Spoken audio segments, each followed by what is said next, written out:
പണ്ടൊരിക്കല് നമ്മുടെ ഇന്ത്യയിലെ വളരെ പ്രശസ്തമായ ഒരു ഇൻസ്റ്റിറ്റ്യൂട്ടിൽ പഠിക്കുന്ന ഒരു പയ്യൻ, അവന്റെ പെൺകുട്ടി, അവൾ എന്നെ ഒരു ദിവസം വിളിച്ച്, ഞാനിന്ന് അവിടെ ഇൻസ്റ്റിറ്റ്യൂട്ടിൽ ജോലി ചെയ്യുന്ന സമയത്താണ്, അവൻ എന്നെ വിളിച്ചിട്ട് പറഞ്ഞു, അച്ഛാ ഒന്ന് സഹായിക്കണം. എന്താണ് മോനെ? എന്റെ ആങ്ങള ഇന്ന് ഇൻസ്റ്റിറ്റ്യൂട്ടിലാണ്, പഠിക്കാൻ ഭയങ്കര മിടുക്കനാണ്, അവൻ എൻട്രൻസ് എഴുതി കിട്ടിയതാണ്. ഓ, പിന്നെ എന്നാ പ്രശ്നം? എന്നാ? അവനിപ്പം കൂടുതൽ ബൈബിള് പറയുന്ന അച്ഛാ. കൂടുതൽ ബൈബിള് പറയുന്നത് എന്തുകൊണ്ടാണെന്നാണ് കത്തോലിക്കന്റെ ചിന്ത. കൂടുതൽ ബൈബിള് പറയുന്നവർ എവിടെ പോയി കാണും? അത് തന്നെ. അവൻ കൂടുതൽ ബൈബിള് പറയുന്നു, അവൻ രണ്ടാമതും മാമോദീസ സ്വീകരിക്കുന്നതിനെ കുറിച്ച് പറയുന്നു. അപ്പൊ ആകപ്പാടെ ഞങ്ങൾക്ക് സങ്കടമായി. അവൻ ഏതോ പെന്തക്കോസ്ത് സെക്റ്റിൽ ചെന്ന് പെട്ടിട്ടുണ്ട്. ആ ക്യാമ്പസിൽ ഇതുണ്ട്, ഇവരുടെ സെക്ട് ഉണ്ട്. അപ്പൊ ഞാൻ ഇവനെ പല രീതിയിൽ ഫോൺ വിളിക്കാൻ നോക്കി, അവൻ എടുക്കുകയില്ല. അവനറിയാം ഞാൻ ഇതിനായിരിക്കും വിളിക്കുന്നതെന്നറിയാം.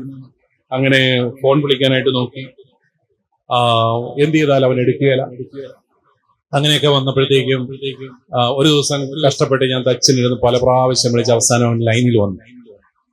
അപ്പൊ അവനോട് ഞാൻ സംസാരിച്ചു. അപ്പൊ അവൻ എന്നോട് പറഞ്ഞു,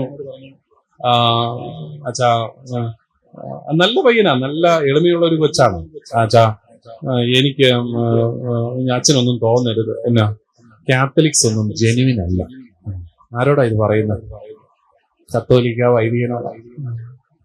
ഞാൻ പറഞ്ഞു, മോനെ ശരിയായിരിക്കും, ഞങ്ങളൊക്കെ ജെനുവിൻ അല്ല, ഞങ്ങളൊക്കെ പാപികളും ദുർബലരും ഒക്കെയാണ്, ഇഷ്ടംപോലെ കുഴപ്പങ്ങളും ഞങ്ങൾ ഒപ്പിക്കുന്നുണ്ട്.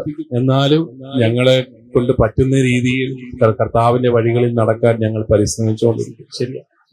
എന്നിട്ട് ഞാൻ അവനോട് തിരിച്ചൊരു ചോദ്യം ചോദിച്ചു, നീ പരിചയപ്പെട്ട ആദ്യത്തെ കത്തോലിക്കനാണ്?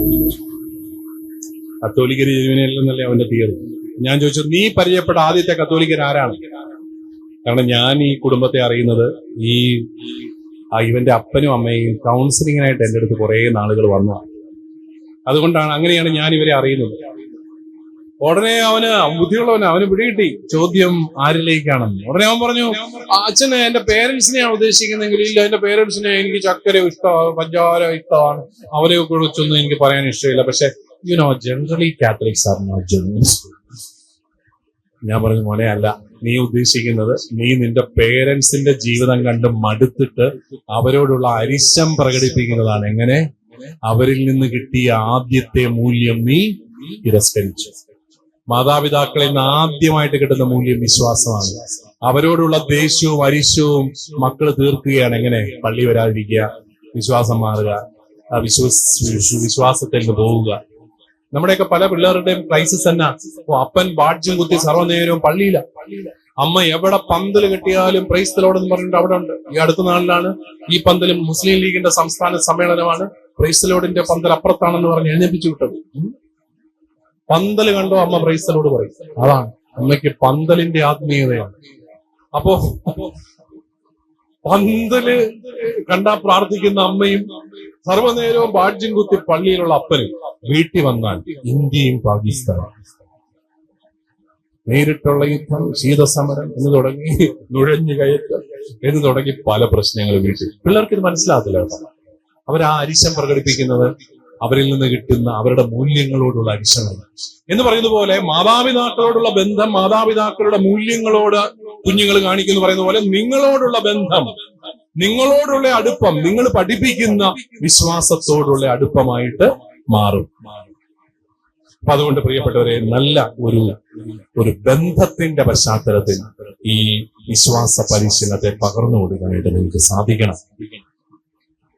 വിശ്വാസ പരിശീലന പരിപാടി പിള്ളേരുകളിയാക്കരുത്.